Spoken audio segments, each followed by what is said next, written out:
Story. Chapter 1. A Fragile Facade. Walter Stevenson's muscles tensed as he demonstrated an armbar to his advanced self-defense class. "The key is control," he said, his voice steady and firm. "One wrong move, and your opponent can break free. Or you can break their arm." The students watched intently as he executed the move with precision born from years of special forces training. His partner, a burly man in his 30s, tapped out immediately. "That's enough for today," Walter announced, helping his partner up. "Remember, these techniques aren't toys. They're tools of survival." As the class dispersed, Walter checked his phone. No messages from Megan. Again, his jaw tightened imperceptibly. 3 missed dinners this week alone. He tucked the phone away and began cleaning up the gym equipment. "Dad!" Sophia's voice echoed through the gym. His daughter bounded in, her university backpack slung over one shoulder. Her presence lightened the weight in his chest. "Shouldn't you be studying?" he asked, pulling her into a quick hug. "Taking a break. Besides, I wanted to see the famous ghost in action." She grinned, using his old military nickname. Walter's expression softened. "That was a lifetime ago. Tell me about Afghanistan again? The mission where you saved that entire village?" "Another time," he said, his tone leaving no room for argument. Some memories were better left buried. At home, Walter found Megan in their bedroom, focused on her phone. She barely glanced up as he entered. "Jake thinks we can expand to 3 new locations by next quarter," she said, fingers flying over the screen. The numbers look promising. Walter's gut tightened at the mention of Jake Kinney. Something about Megan's childhood friend had always set off his internal alarms. "You missed dinner." "Again." "Work runs late sometimes," Megan replied, still not looking up. "You understand, do I?" The question hung in the air between them. Megan finally met his gaze, her expression unreadable. "What's that supposed to mean?" "Nothing." Walter turned away, heading for the shower. He learned in combat that timing was everything. This wasn't the moment to push. Later that evening, Danny Connell's voice crackled through Walter's phone. "Beer? You sound like you need one." Walter glanced at Megan's empty spot on the couch. She'd left an hour ago, muttering something about inventory. "Your shop in 20. Danny's automotive repair shop smelled of oil and metal, familiar comfort to Walter. They sat on worn chairs, cold beers in hand. "Spill it," Danny said, wiping grease from his hands. "You've got that look." "What look?" "The one you had before that clusterfuck in Kandahar." Danny took a long pull from his beer. "Something's eating at you." Walter stared at his bottle. Megan's different. Distant. Always with her phone. Always with Jake. Danny finished. "That snake's been hanging around her shop a lot lately. My cousin works across the street. Sees him there almost daily." Walter's grip tightened on his beer. "She says it's business. Franchise plans. And you believe that?" "I believe everyone shows their true colors eventually." Walter's voice carried the cold edge that had earned him his nickname. Danny shifted uncomfortably. "Just don't do anything rash. Remember what happened to Martinez when he accused his wife without proof." "I'm not Martinez." Walter stood, his movements controlled. "And I never act without proof." At home, Walter found Sophia in the kitchen, her books spread across the counter. She looked up, concern etched on her face. "Mom's still out," she said quietly. "Dad, I need to tell you something." Before she could continue, the front door opened. Megan walked in, her designer purse clutched close. She startled upon seeing them both. "Oh, I didn't expect anyone to be up," she said, smoothing her hair. Walter noticed a slight smudge on her lipstick. His military training kicked in, cataloging details automatically. The way she held her purse. The faint scent of unfamiliar cologne. "Working late again?" he asked, his tone neutral. "Jake and I finally closed the deal on the new location," Megan said, moving toward the stairs. "I'm exhausted. Don't wait up." As she disappeared upstairs, Walter turned to Sophia. "What were you going to tell me?" Sophia hesitated, then shook her head. "Nothing important. Just stressed about finals." Walter watched his daughter gather her books, recognizing the lie but choosing not to press. He taught her well, timing was everything. In bed that night, Walter lay awake, listening to Megan's measured breathing beside him. His mind replayed countless missions, times when his patience and precision had meant the difference between life and death. He'd earned his nickname by becoming a ghost, invisible until the moment he struck. If Megan and Jake were plotting something, they'd learn that old habits died hard. The next morning, Walter received a text from Danny. "Need to talk." "It's about Jake." "On my way," Walter replied, his expression unchanging as he grabbed his keys. Megan called out from the kitchen. "Early class today?" "Something like that," he answered, closing the door behind him. In his truck, Walter's phone buzzed again. A message from Sophia. "Dad, please come home early tonight. Important." He started the engine, his mind already mapping out scenarios and contingencies. Years of combat had taught him to trust his instincts. Right now, they were screaming that his family's peaceful facade was about to shatter. As he pulled away from the house, Walter caught a glimpse of Megan through the window, phone pressed to her ear, gesturing animatedly. His hands tightened on the steering wheel. She wasn't the only one who could keep secrets. Chapter 2. Shattered Foundations. Danny's house pulsed with laughter and music. Walter sat on the back porch, nursing his second beer, half listening to stories about problem customers at the auto shop. His phone sat silent on the table, no messages from Megan or Sophia. "Man, you should have seen this guy's face when I told him the transmission was shot," Danny chuckled, gesturing with his bottle. Started screaming about how his cousin's friend's brother could fix it for half the price. Walter nodded absently, his attention drawn to a text notification finally lighting up his screen. Unknown number. He opened it. "Mr. Stevenson? Memorial Hospital. Your daughter Sophia was just admitted to emergency care." The bottle slipped from his hand, shattering on the deck. Danny jumped. "Walter? What's wrong?" "Sophia." Walter was already moving, keys in hand. "Hospital." The drive to Memorial blurred past. Walter's military training took over, controlling his breathing, keeping his mind sharp despite the fear clawing at his chest. He took corners at dangerous speeds, muscle memory from combat driving courses guiding his movements. At the hospital, he strode to the desk. "Sophia Stevenson. Where?" The nurse looked up, startled by his intensity. "Room 342. "But sir." Walter was already gone, taking stairs 2 at a time. He found the room, pushing through the door to find Sophia lying pale against white sheets, bruises darkening her face. A doctor stood checking monitors. "Dad," Sophia whispered, her voice tight with pain. "What happened?" Walter demanded, moving to her side. His hands hovered over her, afraid to touch, to cause more pain. The doctor cleared his throat. "Miss Stevenson suffered multiple injuries consistent with a fall downstairs. Concussion, 3 broken ribs, fractured wrist, fall." Walter's voice carried deadly quiet. He turned to Sophia. "Tell me." Tears welled in Sophia's eyes. "I came home early from university. I overheard Mom and Uncle Jake in the kitchen." She winced, touching her side. "They were talking about your accident. The one they were planning." Walter's world narrowed to a pinpoint. "Continue." "I started recording on my phone. But these men saw me, big guys I'd never seen before. They came after me." Sophia's breath hitched. "I tried to run. They pushed me." "The stairs." "Your phone?" "They took it." "Dad." Sophia grabbed his hand. "Mom and Jake, they were planning to kill you. Make it look like an accident."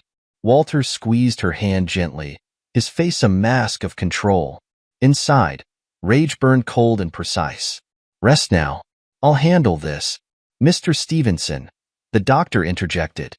"The police will want to." "Later." Walter's tone brooked no argument. He kissed Sophia's forehead. "I'll be back soon." The drive home felt surreal.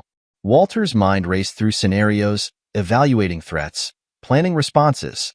His training hadn't just taught him to kill, it had taught him to hunt. The house stood dark and silent. Inside, drawers hung open in the bedroom, clothes missing from Megan's closet. Walter moved through rooms, gathering evidence. In Megan's home office, he found a hidden folder behind the filing cabinet. Inside, insurance policies, bank statements, emails between Megan and Jake. detailed plans for what they called the transition, his death, their new life together. They'd thought of everything, except one crucial detail: never underestimate a ghost. His phone buzzed. Danny. Walter. Where are you? What's happening? Need to see you. Now. Jesus, you sound? I'll open the shop. At the auto shop, Walter laid out the documents on Danny's workbench.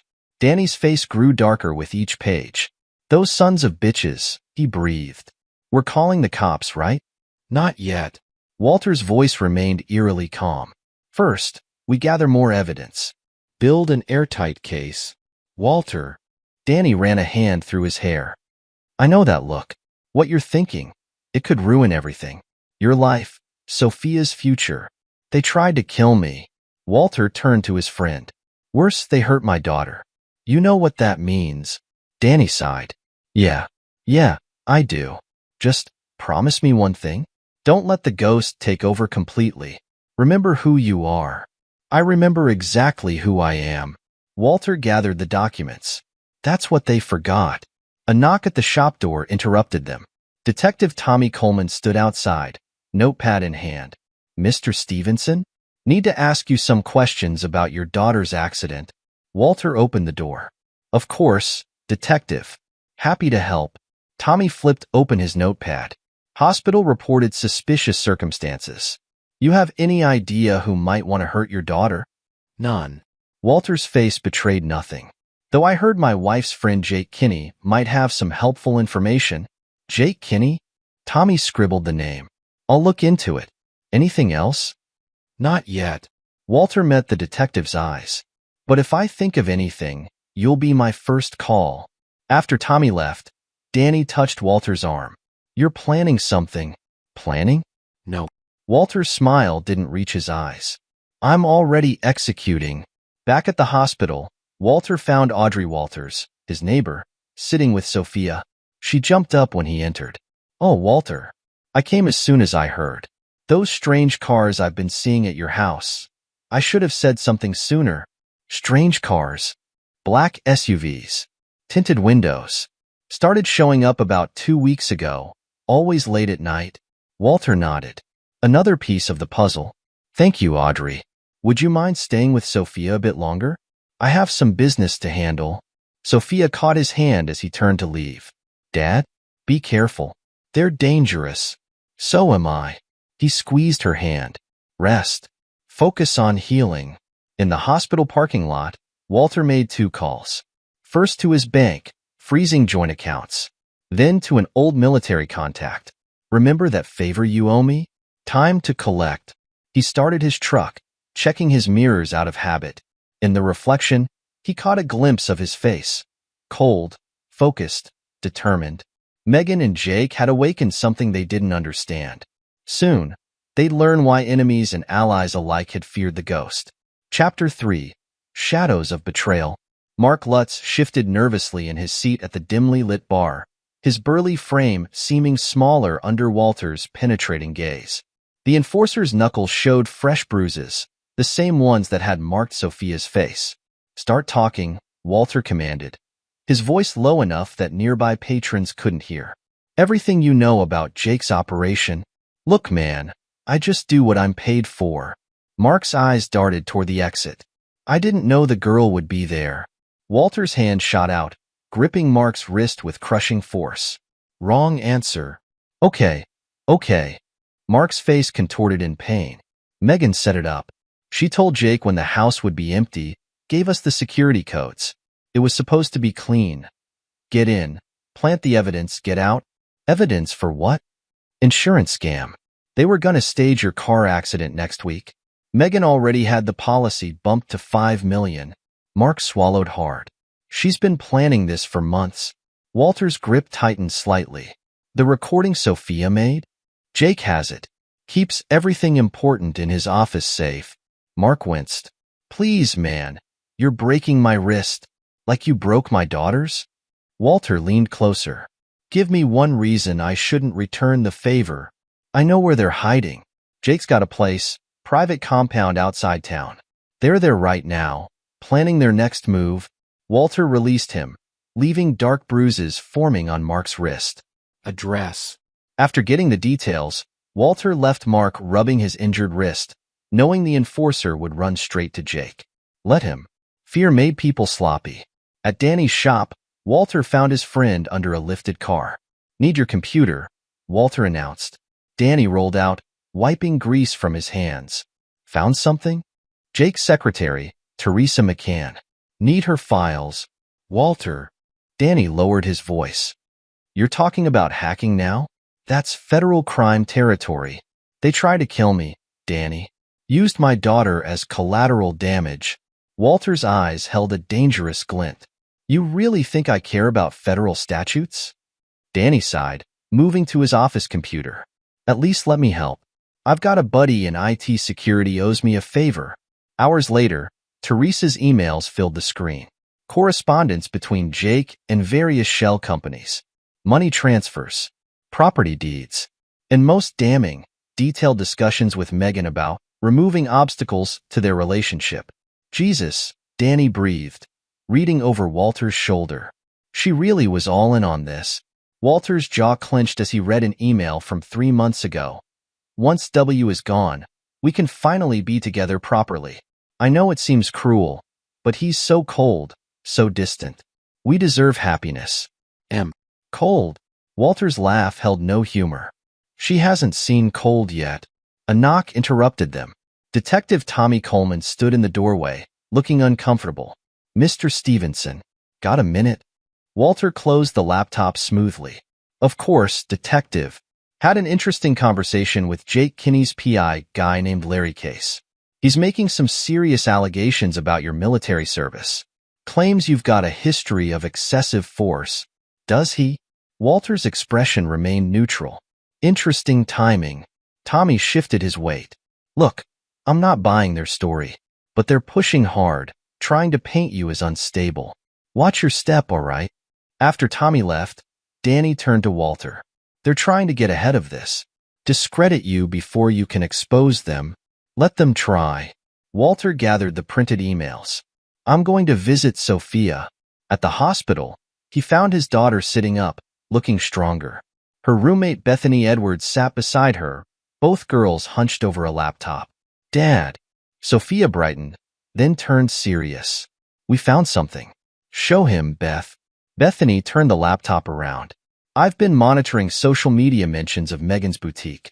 Look at these posts from last week. A series of photos showed Megan meeting with a well-dressed man outside an upscale restaurant. The man's face was familiar from the property documents they'd found. Nicholas Starr. Walter muttered. Jake's biggest investor. There's more, Sophia said. Bethany's brother works at the country club. Says Nicholas and Jake had a heated argument there yesterday. Something about cleaning up loose ends. Walter's phone buzzed, a message from his military contact. Package ready for pickup. Your old gear, as requested. Clean, untraceable. Dad. Sophia touched his arm. What are you going to do? What I was trained to do. He kissed her forehead. Neutralize threats. Back home, Walter stood in his study, staring at old photos. Him and Megan on their wedding day. Family vacations. Moments he'd thought were real, now tainted by betrayal. His phone rang. Audrey Walters. Walter? Those black SUVs are back. 3 of them, parked down the street. Stay inside, Audrey. Away from windows. He moved silently through the house, checking sight lines. Jake's men, watching, waiting. In the garage, Walter opened a hidden panel behind tool shelves. Inside lay a black duffel bag, his old combat gear. He ran his fingers over the familiar equipment.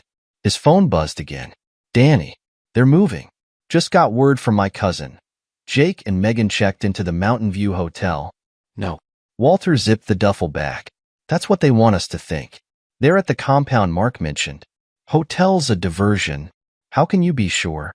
Because it's what I would do. Walter shouldered the bag. Time to remind them who they're dealing with. Walter, wait. Tommy's watching you. One wrong move. Then I don't move wrong. Walter's voice held absolute certainty. I move like a ghost. He ended the call, checking his weapons one last time. Years of training surged through his muscles, muscle memory awakening. They thought they knew him, The quiet ex-soldier, the distant husband. They'd forgotten what he really was. A hunter, a warrior, a ghost. In the growing darkness, Walter moved his truck 3 blocks away, avoiding Jake's watchers. As he prepared to disappear into the night, his phone lit up with a final message from Sophia. "Be safe, Dad. Remember, you're not just the ghost anymore. You're my father." Walter paused, touching the screen gently. Then he switched off the phone, shouldered his gear, and vanished into the shadows. The hunt was about to begin. Chapter 4, Ghosts of the Past. The neon sign of the Starlight Motel buzzed faintly as Walter observed Mark Lutz's room from his parked truck.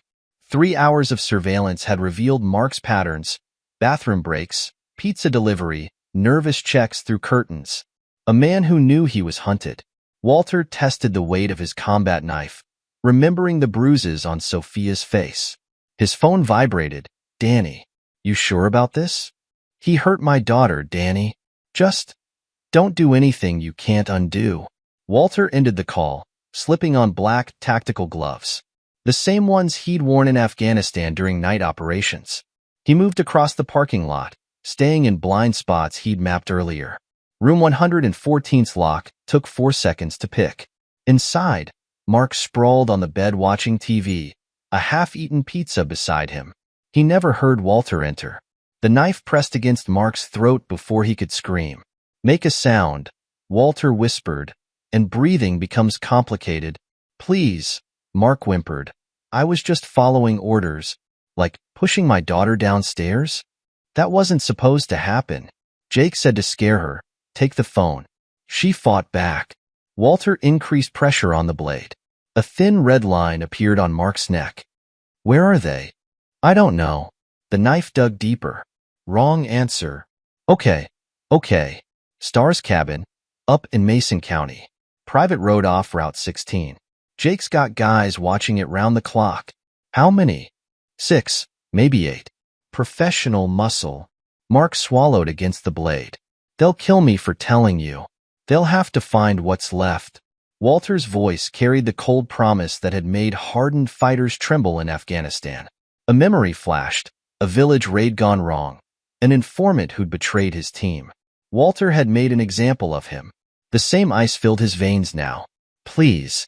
I have a family." "So do I."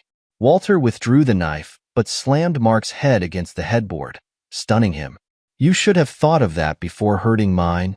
He zip-tied Mark's hands and feet, then searched the room. A burner phone yielded texts between Mark and Jake, coordinates, guard schedules, payment details. In the bathroom, Walter found a laptop with emails to Nicholas Starr discussing cleanup protocols. Mark stirred, blinking groggily. "What are you going to do?" "Call it karma." Walter pulled out his phone, dialing Detective Coleman's number. "I found something you'll want to see, Detective. Starlight Motel, room 114. One of the men who attacked my daughter. Stevenson? How did you dash? Anonymous tip. Better hurry before he runs." Walter pocketed Mark's phone and laptop, then leaned close to the bound man. "When Jake asks who talked, remember, ghosts can always find you." Outside, Walter spotted a familiar car down the street. Larry Case, Jake's PI, watching the motel. Walter smiled coldly. Let him watch. Let him report back. Fear was a weapon too. His phone buzzed with a text from Bethany. "Sophia's asking for you. She's worried." At the hospital, Walter found Sophia sitting up, her bruises fading to yellow. Bethany dozed in a chair nearby. "Dad." Sophia gripped his hand. "Your knuckles are bruised. Gym accident. Don't lie to me." Her voice dropped. "I heard about Mark Lutz being arrested. The nurses were talking about it." Walter studied his daughter's face, so much like her mother's, yet stronger. "Some accidents are necessary. Just be careful. Larry Case has been sniffing around, asking questions about your military service. Let him." Walter squeezed her hand. "Focus on healing. I want to help." Sophia's jaw set stubbornly.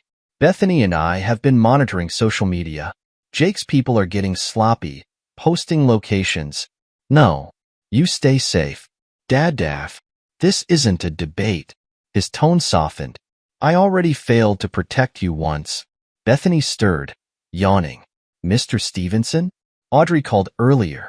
Said she got pictures of Megan meeting Nicholas Starr last week. Walter's phone buzzed. Danny. Police scanners going crazy, Danny reported. They found Mark. He's singing like a canary about Jake's operation. Good. Walter stood. Keep monitoring. I need to visit an old friend. At his truck. Another text waited. Detective Coleman. We need to talk. Evidence from Mark points to bigger players. Watch yourself. Larry Case is building a case against you. Walter deleted the message. Let them build cases. He was building something else, a reckoning. He drove to a storage unit on the outskirts of town. Inside, maps and surveillance photos covered one wall. Guard rotations, entry points, escape routes, all centered on Starr's cabin compound. His old tactical gear lay ready, weapons, communications, infiltration tools. Each piece carried memories of missions where mercy meant death. A final text lit up his phone, unknown number. Back off, Ghost. Some wounds don't heal. Ends, Starr. Walter's laugh held no humor. They thought they knew his limits, his breaking points.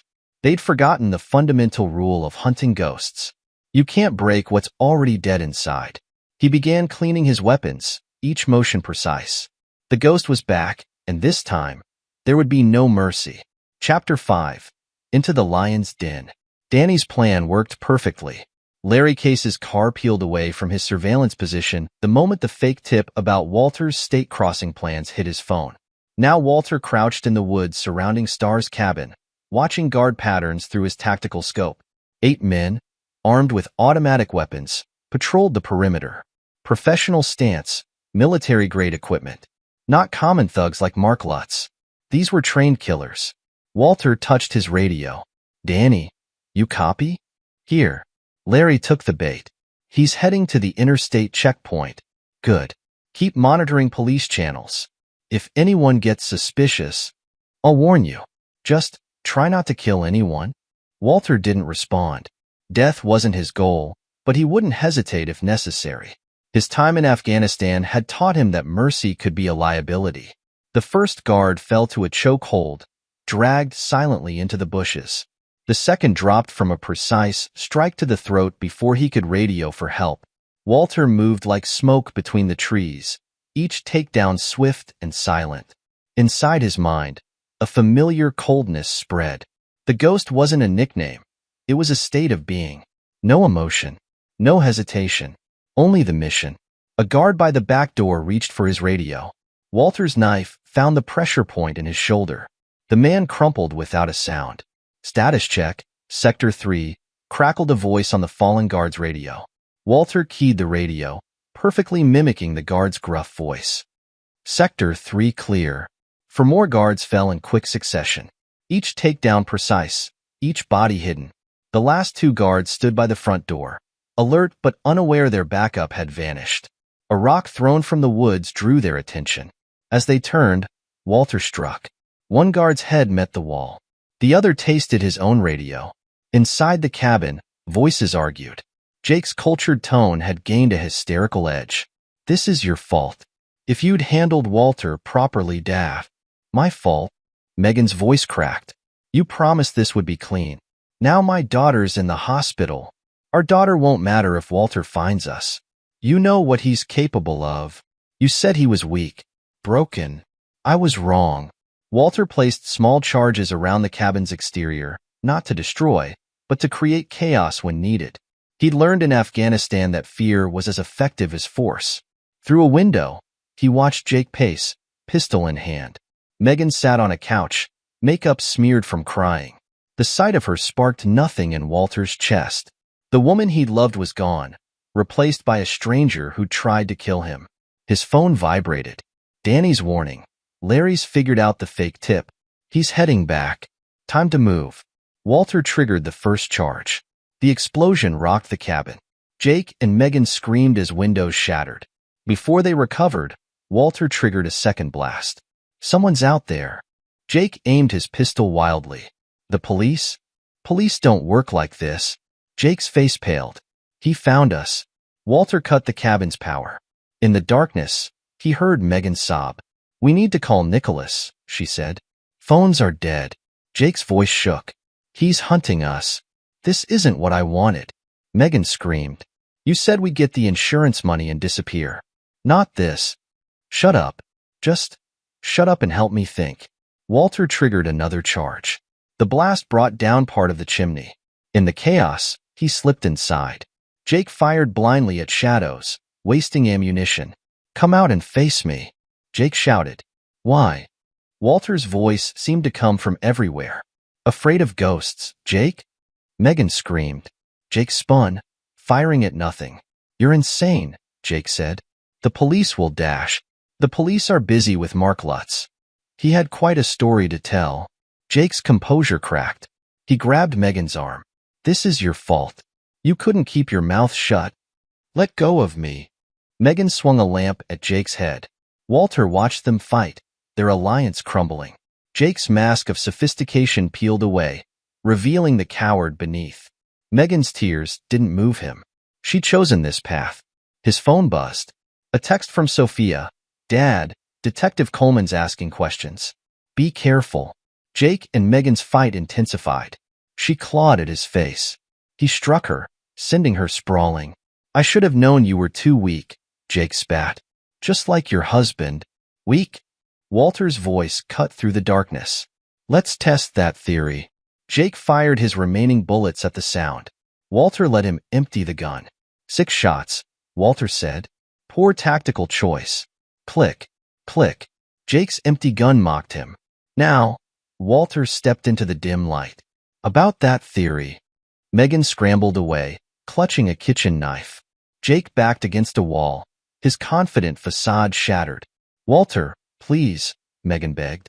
Jake forced me, dash. Save your lies. Walter's voice carried Arctic cold. I'm not here to listen. What do you want? Jake tried to sound brave. What do I want? Walter advanced slowly. I want my daughter to walk without pain.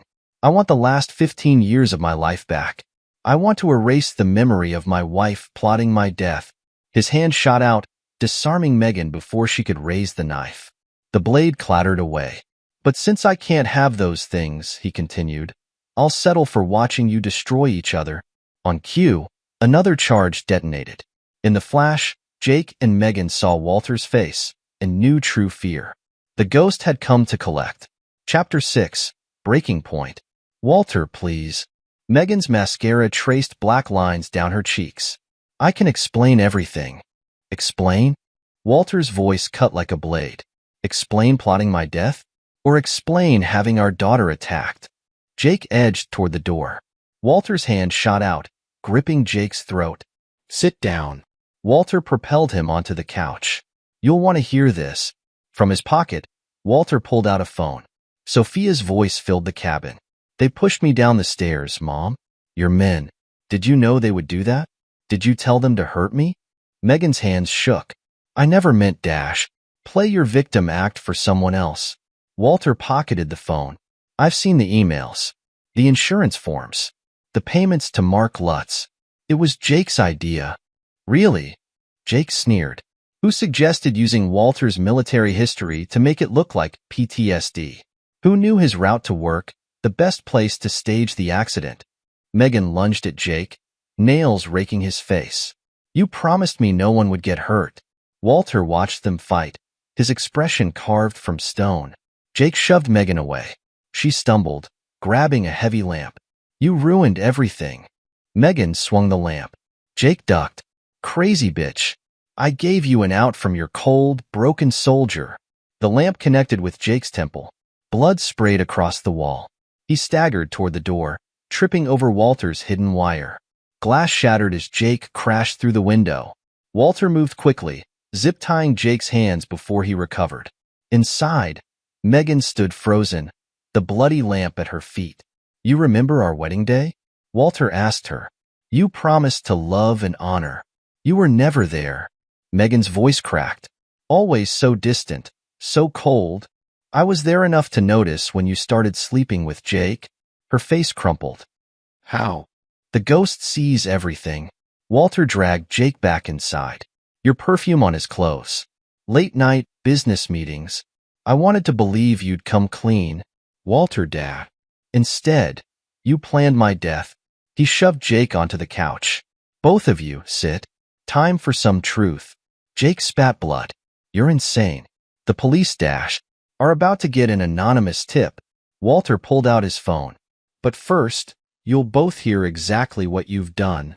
He played more recordings. Sophia in pain. Doctors describing her injuries. Mark Lutz confessing their plot. Stop, Megan whispered. Please, like you stopped them from hurting our daughter? Jake tried to stand.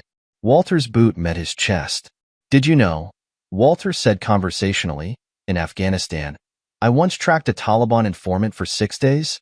He'd given up my team's position. Got 3 good men killed. Jake's eyes widened with fear.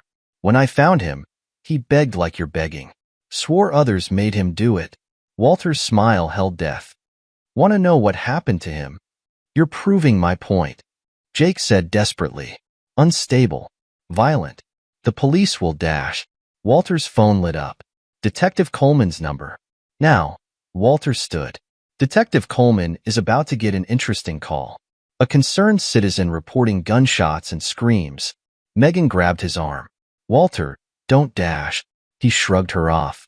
The police will find evidence linking you to Mark Lutz, to Sophia's attack, to the insurance fraud. They'll never prove Jake began. They will. Walter's voice held certainty. Because Mark gave them everything. Emails, bank records, names of everyone involved. Sirens wailed in the distance. Jake struggled against his restraints. You can't do this. I already have. Walter moved toward the door. You took my life apart. Now I've taken yours.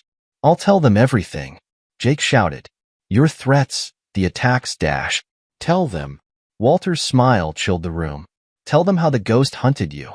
They might even believe you. But ask yourself, can prison walls keep out a ghost? Megan collapsed, sobbing. Jake's face showed pure terror. The sirens grew closer. Walter paused at the door. One last thing. He turned to Megan. Sophia wanted you to know. She's keeping my last name. She doesn't want to share yours anymore. Walter vanished into the darkness as police lights painted the cabin blue and red. Detective Coleman would find Jake and Megan, along with enough evidence to bury them.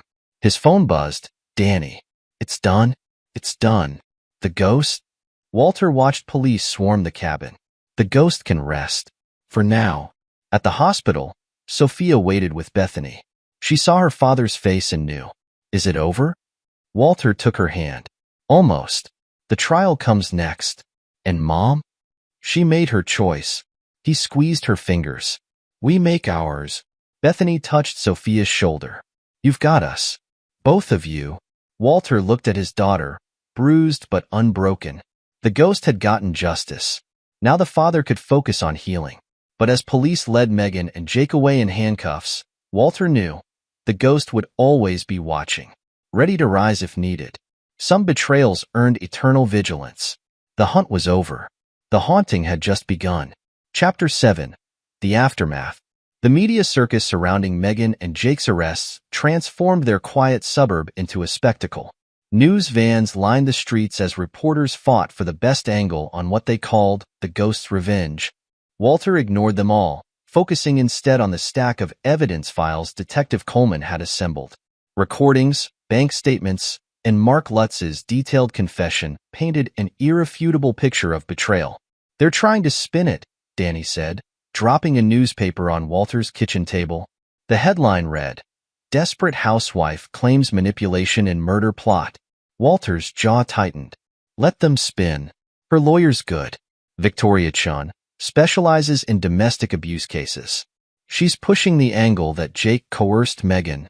Coerced her into what? Raising my life insurance? Planning my route to work?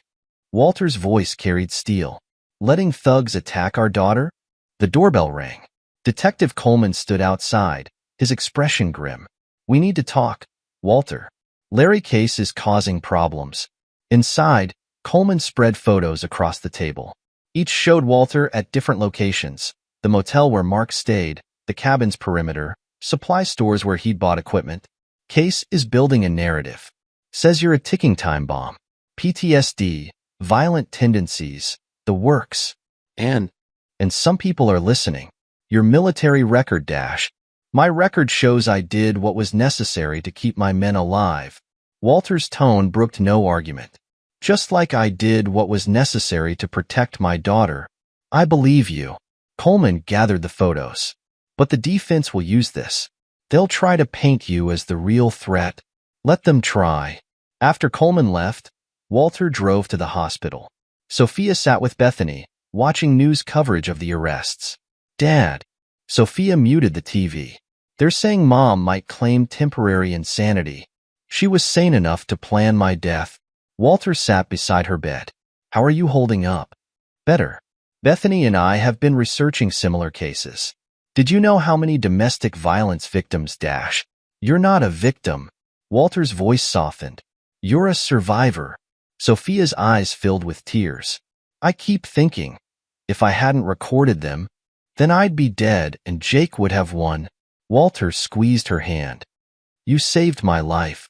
Mr. Stevenson? Bethany spoke up. People are talking online, supporting you. Even Larry Case's attempts to smear you are backfiring. Walter's phone buzzed. Audrey Walters. Walter? Those reporters won't leave. But I got photos of them meeting with Nicholas Starr's people. They're being paid for hit pieces. Send them to Coleman. Walter stood. Time to fight fire with fire. At Danny's shop, they found Nicholas Starr waiting. Mr. Stevenson. Starr's expensive suit looked out of place among the tools. We should talk. Should we? This vendetta of yours. It's gone far enough. I have connections. One phone call, and certain evidence might vanish before trial. Walter moved with lightning speed, pinning Starr against a wall. Threaten me again. Please. You're proving their point. Starr gasped. Unstable, dangerous. No. Walter's grip tightened. I'm proving I protect what's mine. Try to interfere with justice, and you'll learn why they called me the ghost. Danny stepped forward. Walter, your empire's built on bribes and blackmail, Walter told Starr. How long before those files I found reached the FBI? Starr paled. You wouldn't. Test me. After Starr fled, Danny whistled. That was risky. He needed to understand. Walter checked his phone. Another text from Coleman. The trial starts next week. They'll try to break us on the stand. Us? Me. Sophia. Anyone who knows the truth. Walter's eyes held deadly focus. But they forgot something. What's that? Ghosts don't break. They haunt. At home, Walter found Sophia waiting with Bethany. His daughter's bruises had faded, but her eyes held new steel. I want to testify, she announced. Tell everything. Sophia dashed. No, Dad. Listen. She stood straighter. Mom and Jake hurt us both. The truth needs to come out. Walter studied her face. So like her mother's, yet stronger. Unbroken. Okay, he said. But we do this right. No mercy. No mercy, Sophia agreed. His phone buzzed again. Larry Case had released another story, claiming Walter's Afghanistan missions involved civilian casualties. He's desperate, Bethany said. People can see through it. Let him dig. Walter's smile held no warmth. The deeper he digs, the harder they'll fall. The chapter ended with Walter reviewing trial strategies with Coleman. The detective pushed a final file across the table. There's something else. Megan's trying to cut a deal. Testify against Jake in exchange for leniency. Good. Walter's voice carried Arctic cold. Let her talk. Each word will dig her grave deeper. You're really going through with this? Against your own wife? Ex-wife. Walter stood. She lost that title when she chose Jake over our daughter. Outside, reporters shouted questions. Walter ignored them all. The ghost had work to do, and justice wouldn't wait for headlines. Chapter 8. Trial by Fire. The courthouse steps teemed with reporters as Walter strode past them, Danny and Sophia flanking him. Inside, the courtroom hushed as they entered. Megan sat with her lawyer, Victoria Chun, wearing a modest blue dress that screamed innocent victim. Jake occupied the other defense table, his usual swagger replaced by careful composure. All rise, the bailiff called. Walter watched the proceedings with cold focus. The prosecutor, Sarah Martinez, approached the podium. Ladies and gentlemen of the jury, Martinez began. This case isn't about love gone wrong. It's about calculated murder for profit. About a mother who chose greed over her own daughter's safety. Victoria Chin's opening painted a different picture. Megan Stevenson lived in fear. Fear of a husband trained to kill. Fear of Jake Kinney's threats. Fear that kept her silent until now. Walter's hands clenched under the table. Sophia touched his arm. "She's lying," Sophia whispered. "We all know she's lying." The prosecution's case unfolded methodically. Financial records showed Megan increasing Walter's life insurance 6 months before the planned accident. Email trails revealed her coordinating with Jake, planning routes and timings. Mark Lutz testified first, his confidence shattered. "Mrs. Stevenson gave us the security codes. Told us when to expect the daughter home. Jake said make it look like an accident, but she knew everything." Victoria Chin's cross-examination turned aggressive. "Did Mr. Stevenson threaten you? Force this testimony?" No. Mark's voice shook. "He didn't have to. The truth's bad enough." Detective Coleman took the stand next. The evidence was overwhelming. Bank transfers, surveillance footage, witness statements, all pointing to a coordinated plot between Mrs. Stevenson and Mr. Kinney. And Mr. Stevenson's involvement? Chun pressed. His military background? His violent confrontations? "Any father would fight to protect his child," Coleman replied. "The difference is, he did it legally. Gathered evidence, reported crimes. The defendants chose violence first." During breaks, Larry Case hovered near reporters, spinning tales of Walter's supposed instability. But his claims fell flat against the mountain of evidence. Then came Sophia's testimony. "Tell us about that night," Martinez guided. Sophia's voice remained steady. "I came home early from university. Heard Mom and Jake in the kitchen, planning Dad's accident. When I tried to record them, her hand touched her healed ribs. Their men found me. And your mother's reaction to your injuries?" She ran. Sophia's eyes met Megan's. Her daughter was in the hospital, and she ran with the man who ordered the attack. Chun tried deflecting. "Your father's military service, did it frighten you? His capacity for violence?" "The only violence in our home came from Mom's choices." Sophia's conviction silenced the courtroom. "Dad taught me strength means protecting family. She taught me betrayal." Walter's testimony followed. He sat ramrod straight, his responses measured. "Mr. Stevenson," Martinez began, "walk us through your discovery of the plot." "My daughter's recording revealed their plans. Searching our home, I found documents detailing my proposed accident, insurance policies, route maps, timeline calculations." Chun attacked during cross-examination. "Your military record shows multiple incidents of extreme force. Weren't you simply waiting for an excuse to unleash that violence?" "No excuse needed." Walter's voice carried authority. "I followed the law, gathered evidence, protected my daughter. The defendants chose murder and cowardice." Jake's testimony unraveled their remaining defense. Trying to save himself, he detailed Megan's eager participation. "The insurance was her idea," he insisted. "She knew Walter's schedule, habits, weaknesses. Said his death would solve everything." Megan's facade cracked. "You promised me freedom. Said we'd be together." "Order." The judge's gavel cracked. Danny testified about finding Walter the night of Sophia's attack. He could have hunted them down. Instead, he called police, gathered proof, followed the law even when they didn't deserve it. Audrey Walters described the suspicious vehicles, the late-night meetings. Each witness added weight to the prosecution's case. In closing arguments, Martinez laid out the chain of evidence. The defendants planned murder for money. When caught, they attacked an innocent girl. Their guilt is beyond question. Chun tried salvaging Megan's defense. A woman trapped between dangerous men, forced to choose survival. Survival? Martinez countered. She chose greed over her daughter's life. Murder over honesty. There's no defense for that betrayal. As the jury retired, Walter sat stoically. Reporters clamored for comments, but he stayed silent. His vengeance would come through justice, not headlines. Sophia hugged him tightly. "Whatever happens, we won." They can't hurt us anymore. Walter watched Megan being led back to holding. She tried catching his eye, pleading silently. He turned away. The woman he'd loved was gone, replaced by a stranger who'd chosen betrayal. The ghost had brought them to justice. Now the law would finish what betrayal had started. Chapter 9. A New Dawn. Guilty on all counts. The jury foreman's words rang through the courtroom. Megan collapsed against her lawyer. Jake stared blankly ahead. Walter sat unmoved, his face a mask of stone. The judge's voice cut through the chaos. Defendants will rise for sentencing.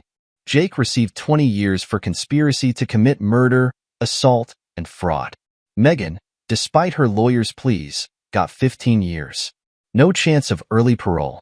Outside the courthouse, Nicholas Starr faced his own mob of reporters. Federal agents led him away in handcuffs, his empire crumbling under investigation. "You did it, Dad." Sophia squeezed Walter's hand as they watched the news coverage. "We did it," he corrected. "Your strength made this possible." Danny clapped Walter's shoulder. "Ghost finally rest now?" Not yet. Walter checked his phone. Another message from the therapy center. "Some battles take longer to win." The therapist, Dr. Sarachin, specialized in military PTSD and trauma. Walter had resisted initially, but Sophia's request swayed him. "You fought for me," she'd said. "Now fight for yourself." In his first session, Walter sat rigid, evaluating exits and threats out of habit. "Tell me about Afghanistan," Dr. Chin prompted. "Classified. Tell me about the man who served there." The one before betrayal changed him. Walter's defenses cracked slightly. He believed in protection, honor, Family. and now? Now he knows better. Does he?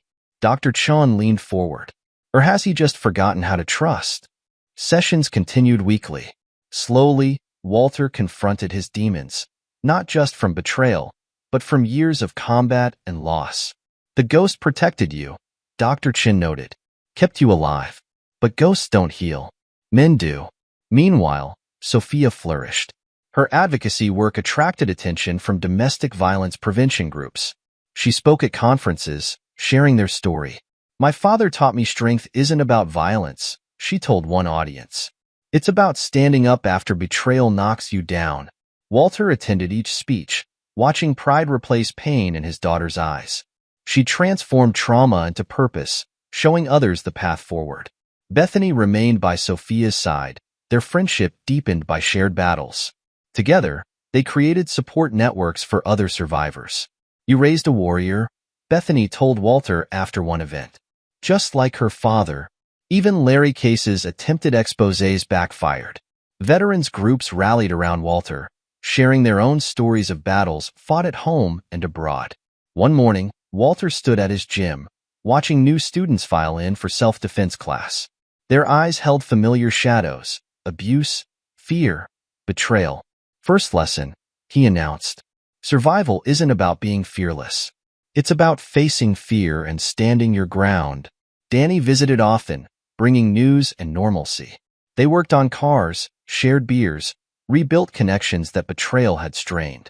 "You're different," Danny observed one evening. "Lighter somehow." "Ghosts carry weight," Walter replied. Men learned to set it down. Detective Coleman became a regular visitor too. They'd forged an odd friendship through justice and respect. Departments changing policies, Coleman shared. "Using your case as a template for handling domestic conspiracies. You made a difference."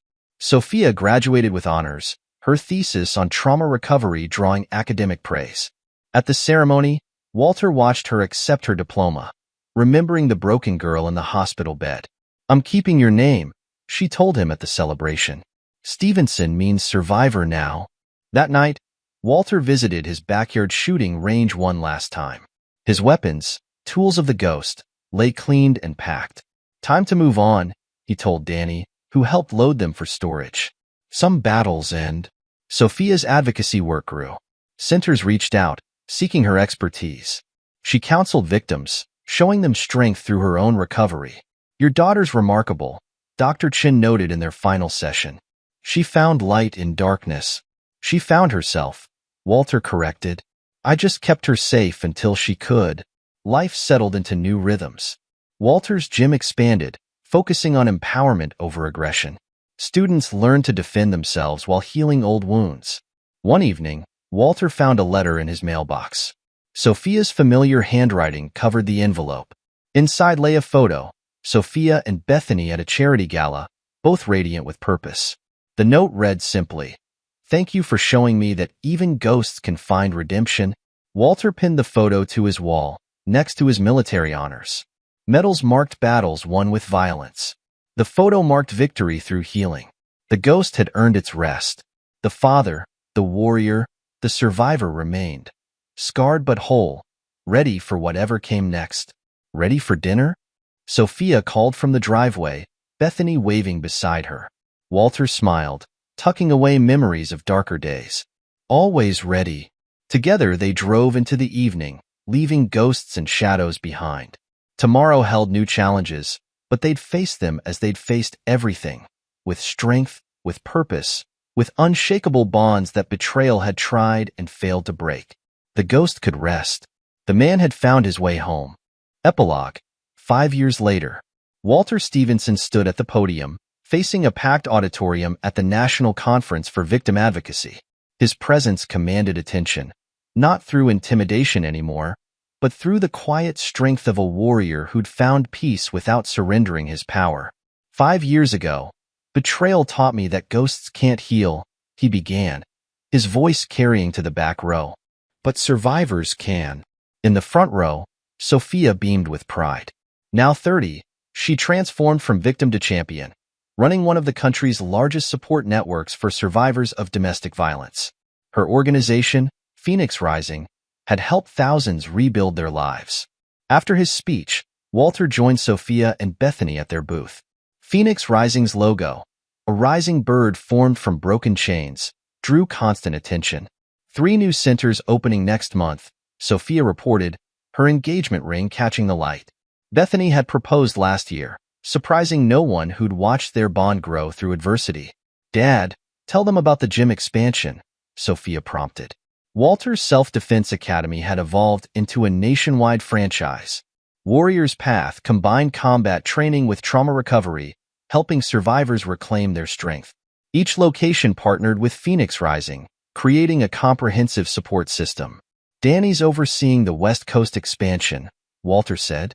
His friend had left the auto shop behind, finding his calling helping others rebuild. Danny's translated perfectly to teaching defense techniques. Speaking of Danny, he approached their booth with Detective Coleman, now Chief Coleman of the reorganized Special Victims Unit. "The police academy's implementing your training program," Coleman told Walter. "Your case changed everything. Now we spot conspiracy patterns early, prevent tragedies before they happen." Their conversation paused as a familiar face appeared on the conference hall's TV screens. Nicholas Starr, recently released after serving 4 years for corruption, looked haggard in his interview. "His empire's gone," Danny noted with satisfaction. "The feds seized everything. He's working as a night manager at a budget motel." Walter felt no pleasure at Starr's fall. Justice had been served, that was enough. "How's the book coming?" Coleman asked Sophia. Her memoir, Ghosts and Daughters, had sparked a bidding war between publishers. More than just their story, it explored how families recover from betrayal while helping others heal. "Final edits next week," Sophia said. The domestic violence chapters were hardest. Interviewing mom in prison, Megan's name still carried weight, but not pain anymore. She'd served 4 years of her sentence, finding redemption through counseling other inmates. Her letters to Sophia showed genuine remorse, though some wounds would never fully heal. Jake hadn't fared as well. Prison gangs didn't appreciate his attempts at manipulation. He spent most days in protective custody, writing desperate appeals that nobody read. "The university wants to expand the trauma recovery program," Bethany added. She turned her psychology degree into a pioneering therapy approach, combining traditional counseling with self-defense principles. Walter checked his phone. A message from Audrey Walters. Their former neighbor now ran a safe house network, using her natural nosiness to protect people fleeing abuse. Her security cameras had caught 3 stalkers this month alone. "Remember Larry case?" Danny asked suddenly. The former private investigator's attempts to discredit Walter had backfired spectacularly. His methods were exposed, his license revoked. Last they'd heard, he was writing conspiracy theories for a small town blog. Mark Lutz turned his life around, Coleman reported. After serving 3 years, Mark had become a state's witness, helping prosecute other conspiracy cases. He'd even contributed to Sophia's book, showing how enforcers could choose a better path. Teresa McCann, Jake's former secretary, followed a similar road. Her testimony had helped convict Nicholas Starr, and she now worked as a paralegal, specializing in domestic violence cases. The conference center buzzed with activity as more survivors arrived. Each face held a story, each story held hope. Walter watched them gather, remembering his own journey from vengeance to healing. His phone buzzed again, Dr. Chun checking in. Though their official sessions had ended years ago, they'd maintained contact. She'd helped him understand that strength meant more than power, that healing didn't mean weakness. Your next class is here. Sophia nodded toward a group of women entering the self-defense demonstration area. They moved uncertainly, carrying the familiar weight of trauma. Ready to show them? Danny asked. Walter stepped forward, radiating calm confidence. First lesson, he began. Survival isn't about being fearless. The women straightened, recognizing something in his voice. Understanding without pity, strength without threat. Later that evening, Walter hosted a dinner at his home. The dining room filled with voices, Sophia and Bethany discussing wedding plans, Danny arguing sports with Coleman, Audrey sharing surveillance techniques with Dr. Chun. Remember that first hospital night? Sophia asked quietly as they cleaned up. When you promised to protect me? Always will. I know. She hugged him. But you taught me to protect myself too. To help others do the same. Through the window, Walter spotted a young woman leaving one of his evening classes. Her walk showed new confidence, head high instead of hunched. Another ghost learning to live again. His phone held a final message, the prison chaplain updating him on Megan. She'd earned her counseling certification, helping inmates confront their choices.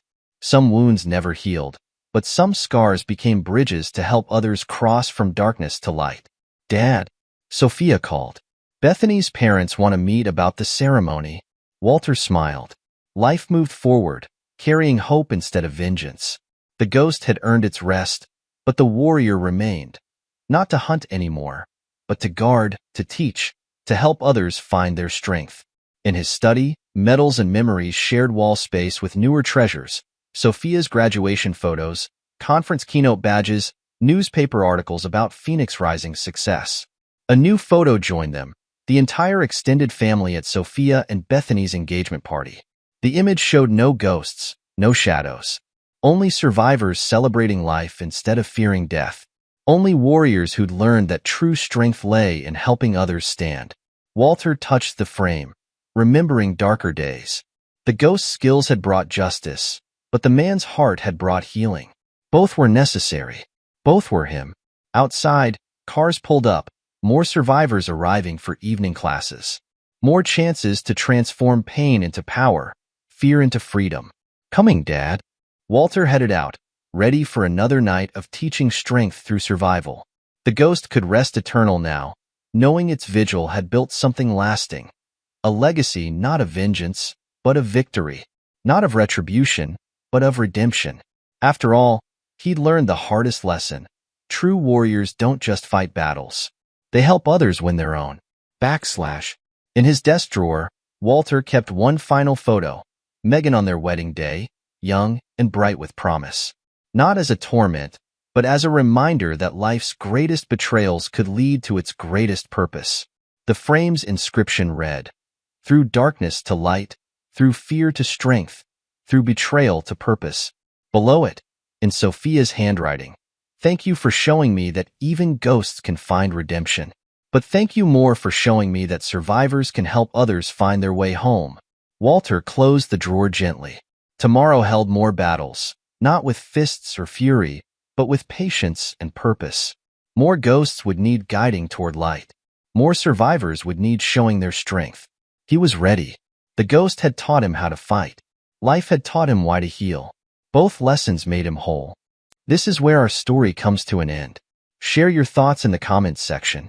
Thanks for your time. If you enjoy this story, please please subscribe to this channel. Click on the video you see on the screen, and I will see you there.